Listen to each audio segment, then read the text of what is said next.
Amados,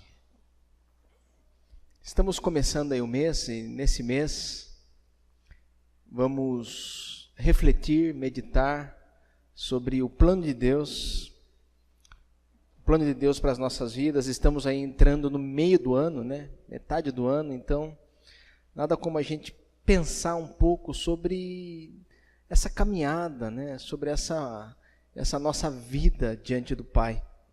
Nós temos uma tendência no que diz respeito a alguns assuntos, nós vamos deixando que eles se desenrolem e fluam com, né, uma certa naturalidade. Isso às vezes é muito bom, claro, mas também pode ser nocivo, porque nós acabamos que não meditando, refletindo, pensando sobre alguns assuntos que são cruciais. E a fé, né, a maneira como nós acreditamos, os nossos pilares de fé, eles são importantíssimos e nós temos que meditar, refletir, né, pensar sobre eles. E nada como a gente pensar sobre esse plano, sobre essa forma que Deus ele atua através da Escritura, através da ação do Espírito, através da igreja e através da minha vida, para que eu consiga viver em sociedade, né? Isso é muitíssimo importante. Então, vamos usar aí essa linguagem, né, da seleção, né, visto que daqui a pouco começa aí a Copa, né? Eu não estou muito empolgado com a Copa, já estive mais empolgado em outros momentos, né? Mas eu percebo que não sou só eu, não, parece que de um modo geral, o pessoal está meio assim, não está tão empolgado. Vamos ver a hora que começar o jogo, né? Acho que dia 17 começa o primeiro jogo da seleção. Quem sabe o pessoal se empolga mais, mas por enquanto eu percebo que não está tendo tanta empolgação assim. Para conversar sobre o plano de Deus para as nossas vidas, o primeiro tema que eu quero abordar com vocês é exatamente sobre a seleção das seleções, né? Sobre como Deus ele não age na nossa vida de forma assim, simplesmente ao acaso. Como existe um plano, um projeto, uma ação de Deus em nossa caminhada, em nossa vida, e principalmente no que diz respeito às questões relacionadas à nossa fé. E isso é muitíssimo importante.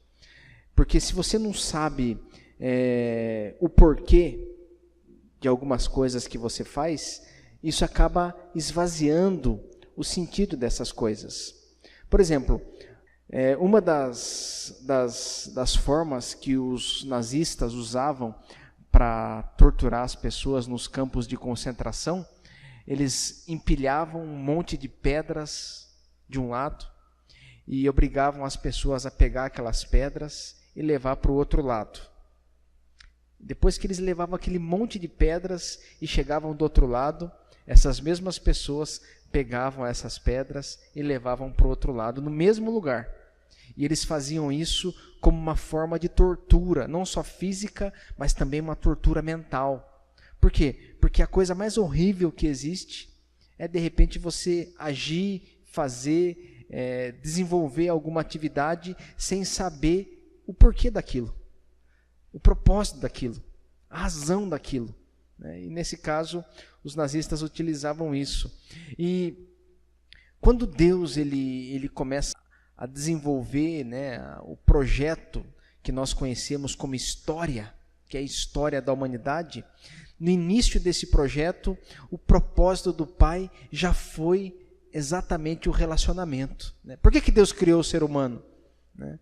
Deus criou o ser humano justamente para que esse ser humano pudesse viver em plenitude, se relacionando, gozando, vivendo plenamente diante desse Senhor, desse Criador, né? É uma relação. Deus precisava disso? Não, porque se Deus precisar de alguma coisa, ele já deixa de ser Deus. Deus ele quis fazer isso. Na sua soberania e no seu plano eterno, ele desejou criar, e nessa criação ele elegeu a raça humana como esse grupo da criação que estaria se relacionando de uma forma mais íntima com Ele. Isso não significa que o resto da criação não se relaciona com o Criador. Claro que sim. O Salmo 150 diz que todo ser que respira, louve ao Senhor. Porém, nós, como seres humanos, temos essa dádiva preciosa de experimentar esse relacionamento profundo com o Senhor. O problema é que muitas vezes nós acabamos que não entendendo direito isso e compreendemos de uma forma muito assim negativa, baseada no comércio, na barganha, na troca, essa relação com o Criador.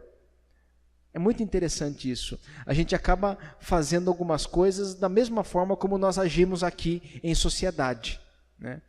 Tava lá, começa a ter muita procura por gasolina.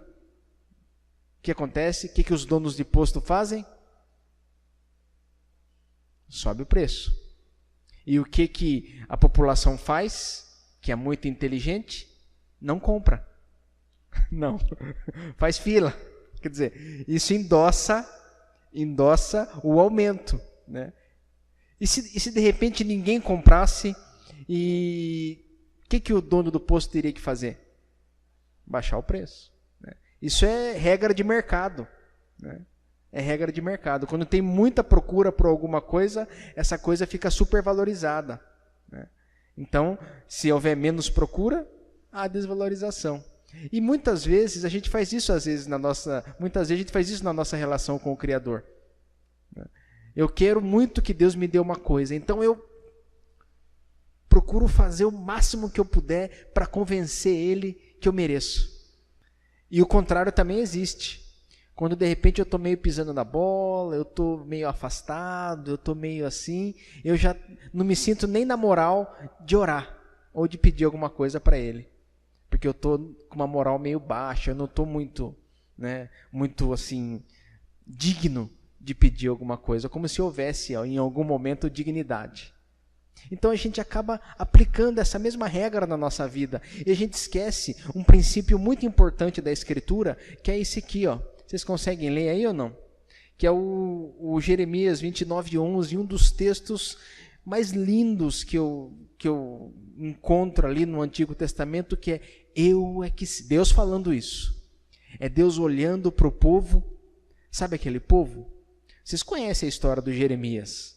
Jeremias, ele chegava e profetizava que viria sobre Israel uma calamidade. E o povo não queria ouvir o Jeremias, não. Eles pegavam o Jeremias e jogavam no poço, batiam no Jeremias. E o Jeremias ali, profetizando aquilo que Deus mandava. E esse mesmo povo que não queria nem saber do Jeremias e que inclusive iam sofrer porque não estavam sendo fiéis à vontade de Deus, Deus olha para esse povo e diz: olha, é o seguinte, eu é que sei que pensamento tenho a vosso respeito. E o pensamento que eu tenho a respeito de vocês é um pensamento de paz, de prosperidade, de alegria, de realização. Eu é que sei. E eu vou dar para vocês esse fim maravilhoso, tremendo, que é a minha redenção. Claro, eu dei uma alongada aí no texto, mas basicamente é isso. Essa é a mensagem que o Jeremias profetiza ali para o povo, do Jeremias 29:11.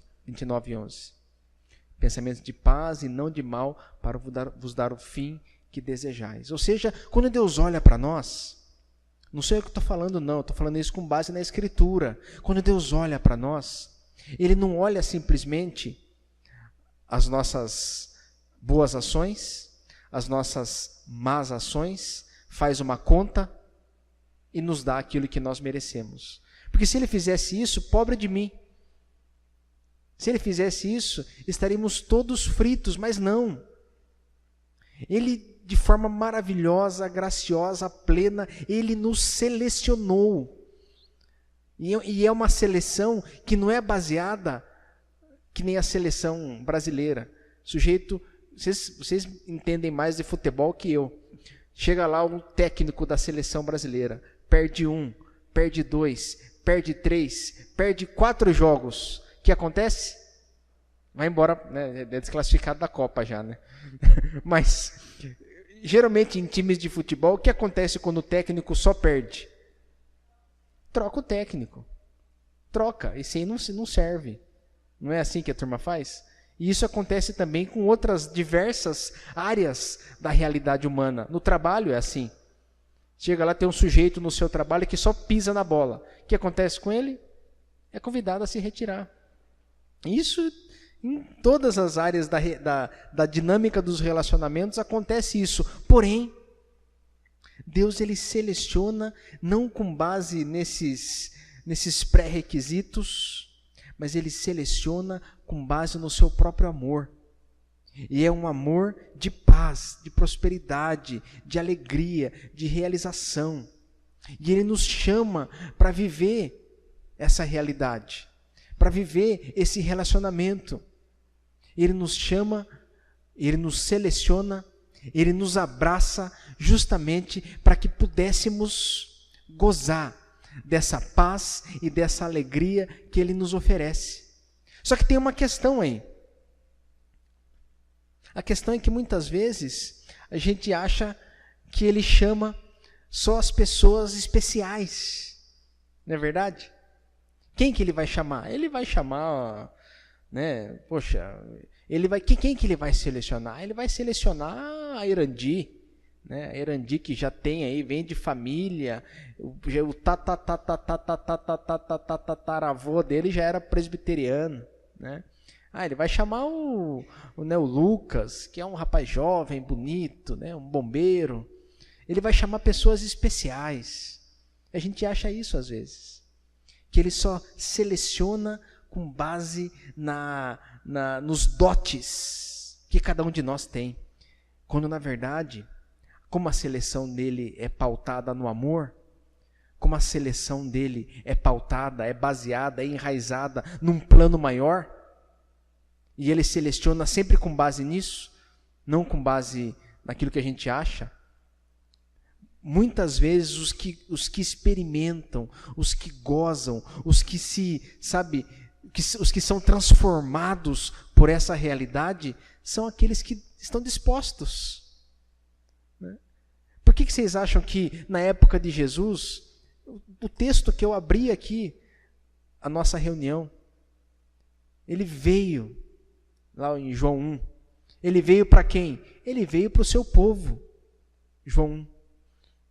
Veio para os que eram seus, mas os seus não o receberam. Os selecionados, os especiais, não receberam Jesus. Mas a todos quantos o receberam.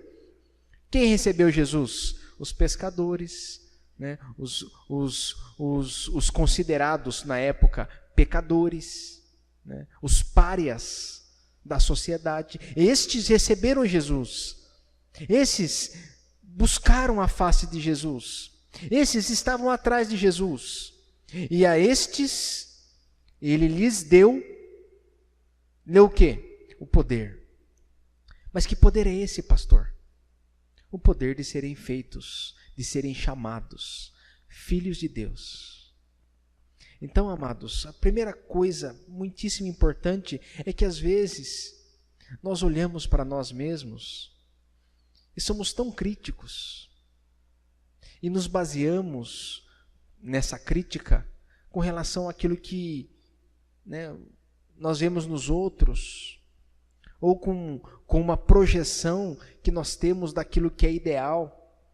Nós olhamos para a nossa realidade e nos achamos tão abaixo, tão imerecedores, e somos mesmo, somos imerecedores mesmo. Porém, mesmo apesar dessa nossa indignidade, ele nos selecionou. Você e eu, nós, somos parte desta seleção, desta eleição, deste grupo de pessoas que são frágeis, que têm dificuldades, que têm as suas mazelas. Lembrei de uma aqui agora, Márcia. que tem as suas querelas, que tem todos os seus problemas, porém, foram chamados e são esse grupo dos selecionados para viver diante do Pai. E não deixe ninguém mudar isso no seu coração, não. Muitas vezes a gente fica muito crítico com relação a isso. Muitas vezes a gente se acha tão abaixo. Muitas vezes a gente não consegue entender o quanto Deus pode fazer através de nós. Muitas vezes a gente olha para a nossa família, para a nossa realidade, para a nossa vida de oração, para a nossa leitura bíblica, a gente olha para os outros e fala, olha como fulano é consagrado, olha como fulano é crente, e olha como eu sou um picareta, um crente de segunda classe. Isso não existe diante de Deus. O que existe é um grupo de selecionados que estão dispostos e estão sendo, por Deus, aperfeiçoados. Não é isso que diz a Escritura? A cada dia galgando o degrau do pleno conhecimento de Cristo, para alcançar a estatura de Cristo, a estatura de varão perfeito. O projeto de Deus para nós é esse, amados. Nós somos selecionados, sim. Somos chamados, sim. Somos abraçados, sim. E por mais que a sociedade em algum momento nos rejeite, por mais que muitas vezes a nossa família nos rejeite, por mais que as pessoas nos rejeitem de alguma forma, por mais que às vezes sejamos injustiçados de alguma forma, por mais que às vezes situações que afetam e que quebram o nosso coração nos cerquem, uma certeza absoluta nós podemos ter. E a certeza é que Ele nos selecionou para vivermos diante dEle. E a Escritura vai além. Se você observar esse texto aqui, texto de João capítulo 6, verso 35, declarou-lhes, pois, Jesus, eu sou o pão da vida. O que vem a mim jamais terá fome, e o que crê em mim jamais terá sede. Porém eu já vos disse que, embora me tenhas visto, não credes. Todo aquele que o Pai me dá, esse virá a mim, e o que vem a mim, de maneira nenhuma o lançarei fora. Nesse texto nós temos a plena convicção de que Ele nos selecionou para uma vida de plenitude, para uma vida de realização, para uma vida de transformação. Você e eu, nós somos pessoas que foram selecionadas para realizar uma missão tremenda, uma missão que ecoa para toda a eternidade. Ou seja, eu e você somos e seremos instrumentos de Deus para comunicar a mensagem que ecoa desde a eternidade, desde aquele momento em que o Senhor disse, haja luz, e houve luz. Desde aquele momento, ou mesmo antes, quando nós olhamos lá no livro de Apocalipse, o Cordeiro de Deus que foi morto antes da fundação do mundo, quando nós olhamos para a realidade do universo, existe uma mensagem que ecoa desde os tempos eternos, e a mensagem é, Deus amou de tal maneira que entregou o seu Filho. E essa mensagem, ela poderia ser comunicada por anjos. É verdade, está lá em 1 Pedro. Inclusive diz que os anjos desejariam comunicá-la. Mas não.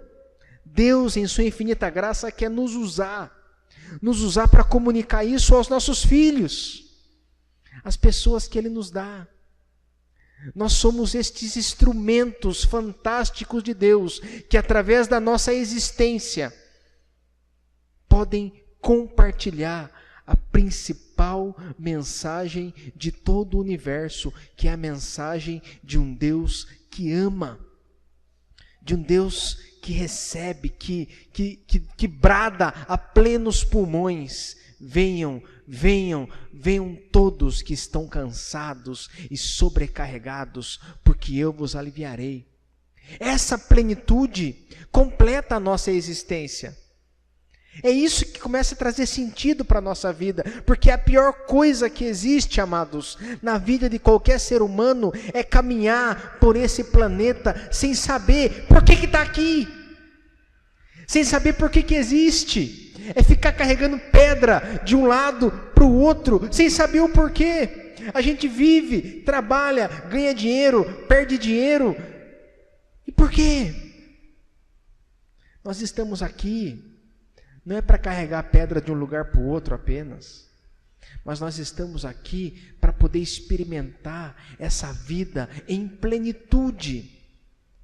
O que é uma coisa plena? É completa, é realizada. Não quer dizer sempre feliz, mas quer dizer sempre satisfeita. E esse é o propósito de Deus para nós. E não é à toa que está lá registrado de forma muito especial em João 10. Fala que o diabo veio para roubar, matar e destruir, mas Jesus diz, é o seguinte, eu vim para que vocês tenham vida, e vida plena, vida abundante, vida real, vida verdadeira. Portanto, nós fomos selecionados, Deus nos abraça, Deus nos redime, Deus vai até a cruz. Olha só, o Criador do universo. Isso dá nó na cabeça de qualquer um. Eu, quando começo a pensar nisso, só me resta dizer, obrigado, Pai. Você imagine só, Deus criando a humanidade. E Deus diz assim, como eles vão se multiplicar? Daí, hipotético, tá? Agora digo eu, não a palavra, que nem o Paulo fala. De forma hipotética, está lá o Pai, o Filho e o Espírito Santo, a Trindade, e eles estão criando, e de repente eles falam, como que eles vão se multiplicar? Através disso, e como que vão nascer os seus filhos? Vamos criar esse sistema aqui na mulher, que é o sistema que vai fazer com que as crianças nasçam. Ótimo, boa ideia. Então criaram o sistema pelo qual as crianças nascem. Deus criando. Estava lá, quem estava fazendo o projeto? O Pai, o Filho e o Espírito, o Elohim. Quando você olha lá no hebraico, está lá, Bereshit bara Elohim, que são os três juntos, criando.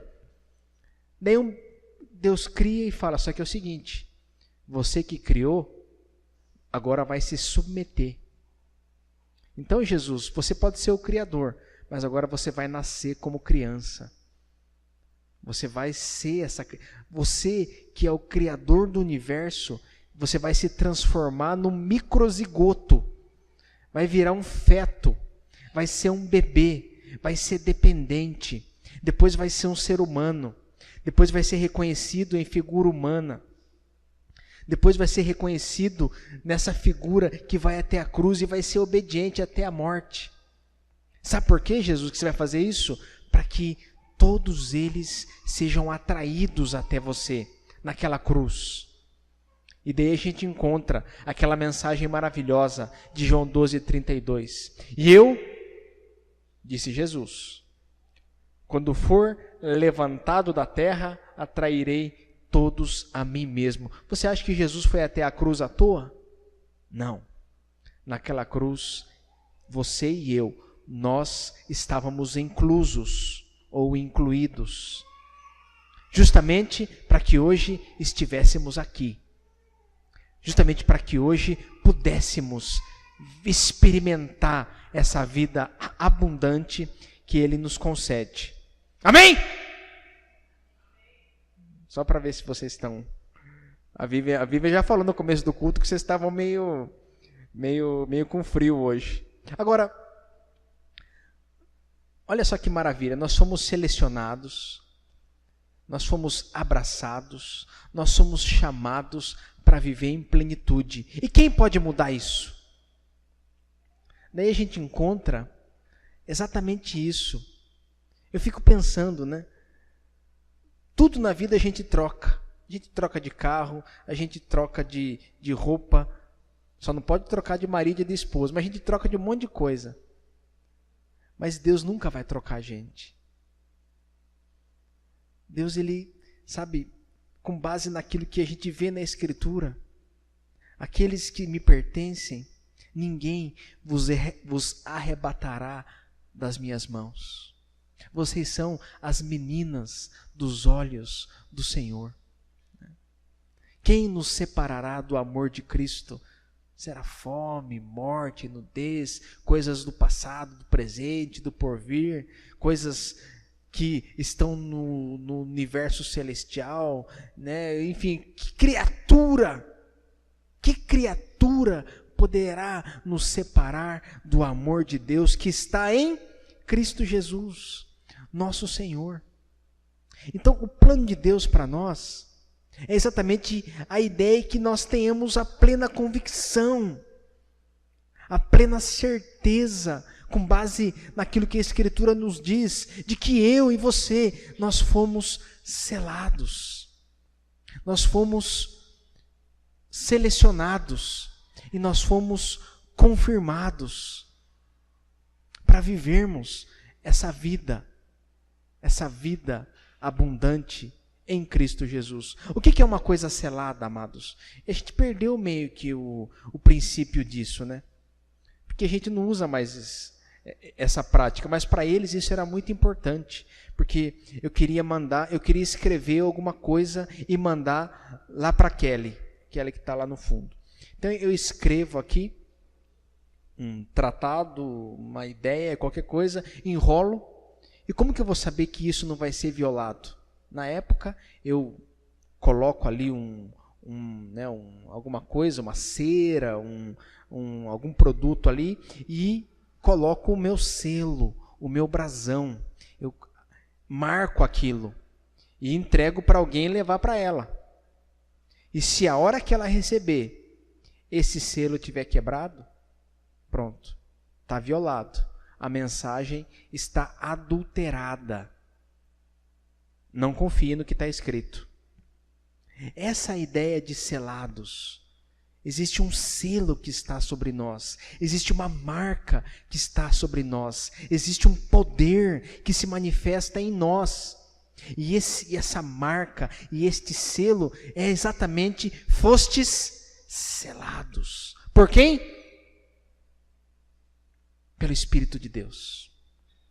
É o Espírito de Deus que nos selou, que nos está guardando, que está nos preservando, que naqueles momentos que nós nos confundimos e queremos desistir, e queremos de repente chutar o balde e correr para longe, é esta ação do Espírito que vai ministrando aos nossos corações a verdade do Evangelho, a esperança do Evangelho, a salvação redentora que encontramos em Jesus, a satisfação plena que encontramos nesta vida diante de Deus. E este selo, esta confirmação, esta seleção que encontramos em Deus, deve de forma maravilhosa apaziguar o nosso coração.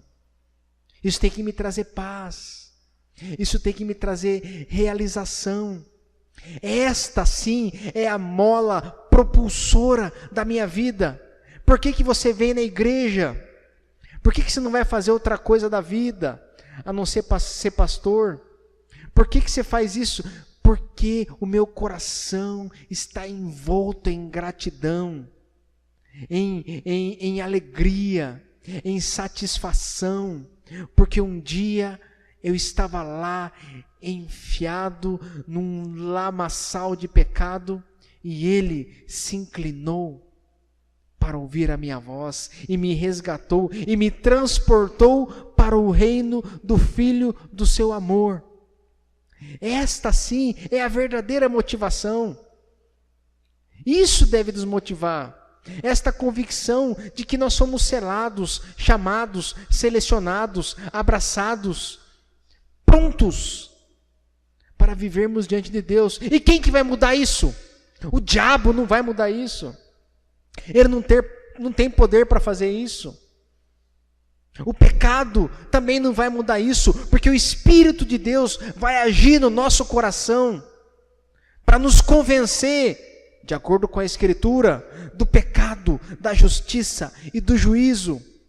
Portanto, existe uma ação de Deus em andamento hoje na nossa vida, para que nós vivamos esta vida plena, satisfeita, feliz, realizada, selada, amparada e totalmente enraizada na pessoa de Cristo. Por isso, o plano de Deus para a gente é que a gente vive em paz, plenos, satisfeitos. Se alguém chegar e falar para mim: pastor, se você atravessar a ponte de... Como é que chama aquela ponte ali mesmo, que vai para o outro lado? A ponte, isso, obrigado. A ponte do Rio Machado, de joelhos, você vai convencer Deus a te dar alguma coisa que eu quero, sei lá, vai te dar o quê? Um carro novo, obrigado, Neto. Vai te dar um... Como é que chama aquele carro lá, aquele carro top das galáxias? É o Toro. Você vai convencer Deus a te dar um touro. O que eu vou fazer? Mas não, eu quero o diesel, que é mais barato. Cheirou mesmo. O que eu vou fazer, amados? Não vai dar outra. Taca a turma indo trabalhar e vendo um pastor de joelhos atravessando. Não! Jamais! Com touro ou sem touro, não importa. A plenitude eu já ganhei. Agora, se eu andar de touro, se eu andar de ômega velho, se eu andar de bike, não importa do que eu ande. O que importa é andar com ele. O que importa é estar diante dele. Tem um sujeito, ele morreu já lá no século 100, lá atrás, há muito tempo. O nome dele era Inácio, e ele era bispo. E ele era conhecido como Bispo Inácio de Antioquia. E quando a igreja começou a ser perseguida, ele foi preso. E ele foi levado para ser devorado pelos leões lá no Coliseu. Só que ele tinha muitos discípulos. E daí os discípulos queriam salvar ele, e organizaram uma espécie de um motim lá para tentar tirar ele da prisão, para que ele não fosse para o Coliseu lá e ser devorado pelos leões. E daí ele escreveu algo que ficou gravado na história. Ele escreveu assim: que o fogo e que a cruz, que a companhia de feras selvagens, que o moer do meu corpo, que o despedaçar dos meus ossos, que todo o poder do inferno venha sobre mim, se tão somente eu puder estar com Cristo. Ou seja, para ele não importava. A mola propulsora do bispo Inácio de Antioquia era a presença de Cristo. Por isso que nós estamos aqui. Não porque ele vai nos dar milhões de bênçãos, mas porque ele já nos abençoou. Por isso que nós fazemos as escolhas que nós fazemos, em termos da vida que nós temos, não porque nós queremos um prêmio ali na frente, não, porque ele já nos selecionou e já nos premiou com a presença dele. E a presença dele, amados, transforma qualquer noite escura no mais belo amanhecer. E isso é muito precioso. E para encerrar, nós temos a convicção de que diante dele nós fomos chamados de servos em um momento, em outro momento ele nos chama de amigos, em outro momento ele nos chama de filhos. O fato é, amados, é que o plano de Deus para nós envolve esse projeto maravilhoso, esse projeto de serviço, esse projeto de amor, esse projeto de redenção, esse projeto de vida abundante, que transforma, que muda, que faz com que a sociedade, as pessoas sejam mudadas e impactadas. Esse projeto inclui cada um de nós. Não existe outra forma do Evangelho e da pessoa de Cristo transformar as pessoas, senão através de nós. E essa transformação está em nós, começa em nós, e de nós vai mudando e transformando. Então, qual que é o plano de Deus para você? Primeiro, você e eu, nós somos selecionados, chamados, amados, abraçados e convocados para sermos instrumentos e também instrumentalizados. Porque eu também estou em processo de transformação.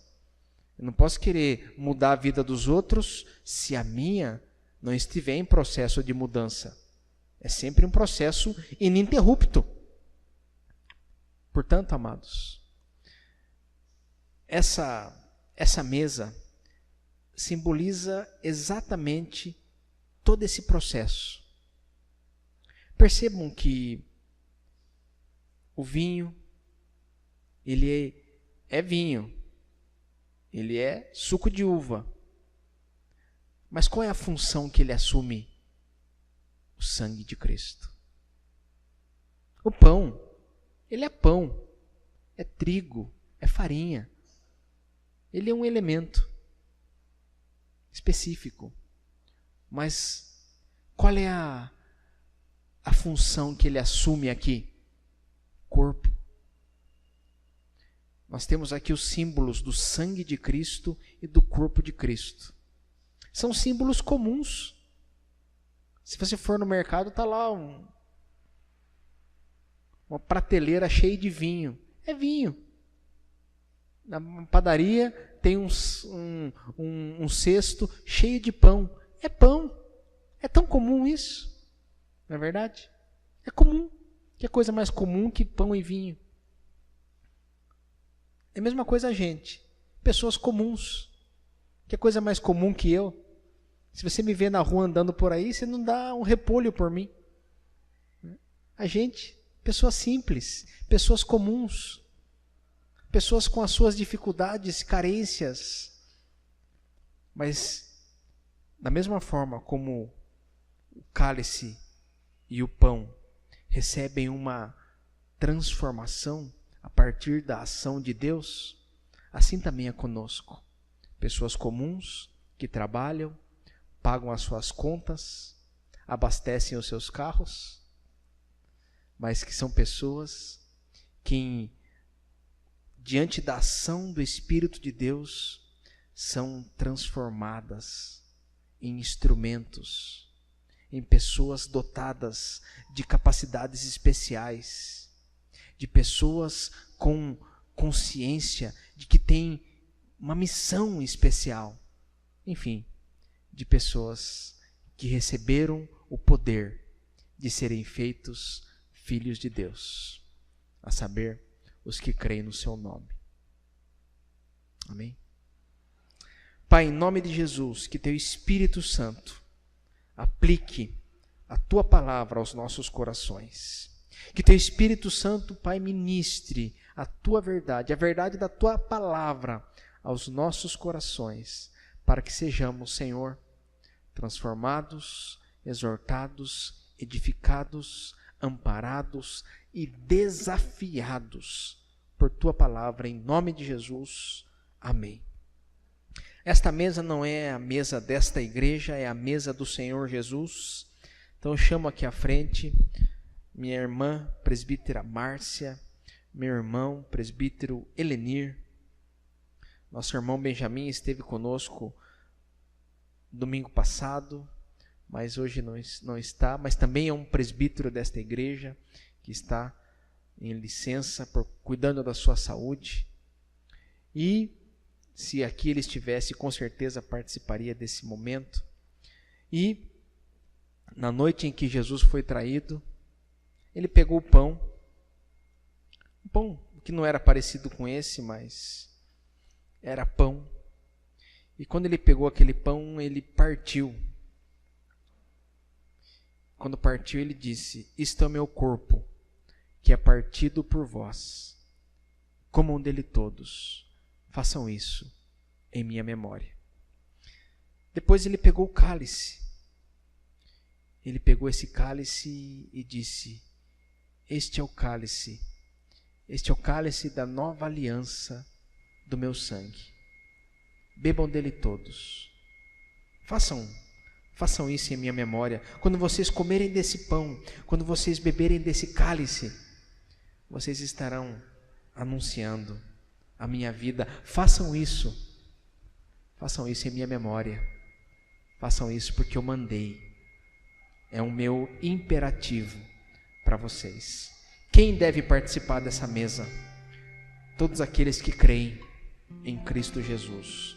Todos aqueles que receberam de Deus o poder de serem feitos filhos de Deus.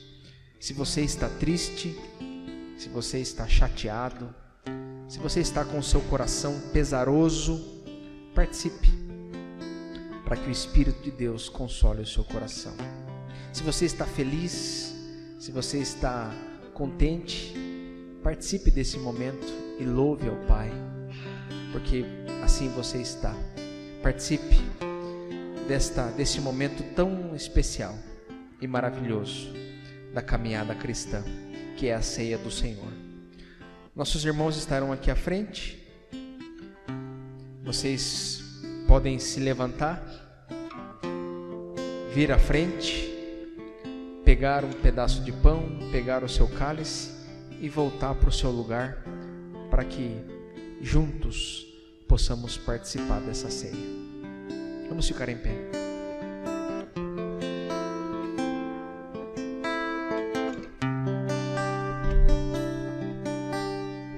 Que esta presença especial, essa presença maravilhosa e misteriosa do Senhor nesses elementos estejam comunicando a tua vida a cada um de nós, em nome de Jesus. Comam do pão e bebam do cálice.